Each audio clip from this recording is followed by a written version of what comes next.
ಶಿರಹಟ್ಟಿ ತಾಲೂಕಿನ ಹೊಸೂರು ಅಂಗನವಾಡಿ ಕೇಂದ್ರ 209ರಲ್ಲಿ ಬೇಟಿ ಬಚಾವೋ ಬೇಟಿ ಪಡಾವೋ ಹಾಗೂ ರಾಷ್ಟ್ರೀಯ ಪೋಷಣ ಅಭಿಯಾನ ಕಾರ್ಯಕ್ರಮ ಆಚರಿಸಲಾಯಿತು. ಮಕ್ಕಳಿಗೆ ಸಿರಿಧಾನ್ಯಗಳಿಂದ ಸಿದ್ಧಪಡಿಸಿದ ಆಹಾರ ಪದಾರ್ಥಗಳನ್ನು ನೀಡಿ ಸದೃಢ ಸಮಾಜ ನಿರ್ಮಾಣ ಮಾಡುವುದರಲ್ಲಿ ತಾಯಂದಿರ ಪಾತ್ರ ಬಹಳ ಮಹತ್ವದ್ದಾಗಿದೆ. ಅಲ್ಲದೆ ಹೆಣ್ಣು ಮಕ್ಕಳನ್ನು ರಕ್ಷಿಸಿ ಅವರಿಗೆ ಅತ್ಯುತ್ತಮ ಶಿಕ್ಷಣ ಕೊಡಿಸುವುದು ನಮ್ಮೆಲ್ಲರ ಜವಾಬ್ದಾರಿಯಾಗಿದೆ. ಪೋಷಣ ಅಭಿಯಾನ ಕಾರ್ಯಕ್ರಮದ ಅಡಿಯಲ್ಲಿ ಮಗುವಿಗೆ 1000 ದಿನ ಆಗುವವರೆಗೆ ವಿಶೇಷ ಕಾಳಜಿಯಿಂದ ಆರೈಕೆ ಮಾಡಬೇಕು ಎಂದು ಅಂಗನವಾಡಿ ಮೇಲ್ವಿಚಾರಕರಾದ ರೇಣುಕಾ ಹುಲ್ಲೂರ್ ಅಭಿಪ್ರಾಯ ವ್ಯಕ್ತಪಡಿಸಿದರು. ಪ್ರಧಾನ ಗುರುಗಳಾದ ಹಾಲೇಶ್ ಜಕ್ಕಲಿ ಮಾತನಾಡಿ, ಗಂಡು ಮತ್ತು ಹೆಣ್ಣು ಮಕ್ಕಳ ನಡುವೆ ಸಮಾನತೆಗೆ ಪ್ರೋತ್ಸಾಹ ನೀಡಬೇಕು. ಬಾಲ್ಯ ವಿವಾಹ ವರದಕ್ಷಿಣೆಯನ್ನು ವಿರೋಧಿಸಿ ಸರಳ ವಿವಾಹಕ್ಕೆ ಉತ್ತೇಜನ ನೀಡಬೇಕು.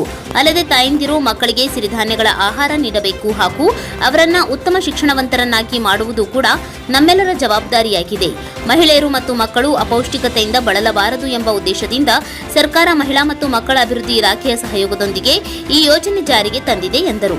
ತಾಯಂದಿರಿಗೆ ಮಕ್ಕಳಿಗೆ ಉತ್ತಮ ಆರೋಗ್ಯಕ್ಕಾಗಿ ಮೊಳಕೆ ಕಾಳು, ತರಕಾರಿ, ಸೊಪ್ಪು ಹೆಚ್ಚು ಬಳಸುವುದರಿಂದ ಮಕ್ಕಳಲ್ಲಿ ಅಪೌಷ್ಟಿಕತೆ, ರಕ್ತಹೀನತೆಯನ್ನು ತಡೆಗಟ್ಟಬಹುದಾಗಿದೆ ಎಂದರು. ಈ ಕಾರ್ಯಕ್ರಮದಲ್ಲಿ ಅಂಗನವಾಡಿ ಮೇಲ್ವಿಚಾರಕಿಯರಾದ ರೇಣುಕಾ ಹುಲ್ಲೂರ್, ಪ್ರಧಾನ ಗುರುಗಳಾದ ಹಾಲೇಶ್ ಜಕ್ಕಲಿ, ಸಮನ್ವಯ ಸಮಿತಿ ಅಧ್ಯಕ್ಷೆಯರಾದ ಪುಷ್ಪಾ ಸಣಕಲ್, ಗ್ರಾಮದ ಹಿರಿಯರಾದ ದೇವಮ್ಮ ಪಾಟೀಲ್, ಬಸಮ್ಮ ಬಳಿಕಾರ್, ಸಮಿತಿ ಸದಸ್ಯರಾದ ಜಯಶ್ರೀ ಕಮ್ಮಾರ್, ನಾಗಿನಾ ಕನಕವಾಡ್, ಅಂಗನವಾಡಿ ಗುರುಮಾತೆಯರಾದ ಜ್ಯೋತಿ ಪೂಜಾರ್, ಮಹಾದೇವಿ ಹಸ್ವಿಮಠ್, ಶೀಲಾ ಮೇವುಂಡಿ, ಪ್ರೇಮಾ ಹೊಸ್ಮನಿ, ನಂದಾ ಬಂಡಿ, ಸುವರ್ಣ ಕಟ್ಟೆಣ್ಣವರ್, ಲೀಲಾವತಿ ಕುಸ್ಲಾಪುರ್, ಆಶಾ ಕಾರ್ಯಕರ್ತೆ ಉಷಾರಾಣಿ ದೇಸಳ್ಳಿ, ಅನ್ನಪೂರ್ಣ ಹುಲ್ಲೂರ್ ಒಳಗೊಂಡಂತೆ ಮಹಿಳಾ ಸಂಘದ ಪದಾಧಿಕಾರಿಗಳು, ಗ್ರಾಮದ ಗುರು ಹಿರಿಯರು, ತಾಯಂದಿರು, ಮಕ್ಕಳು ಭಾಗವಹಿಸಿ ಈ ಕಾರ್ಯಕ್ರಮ ಯಶಸ್ವಿಗೊಳಿಸಿದರು.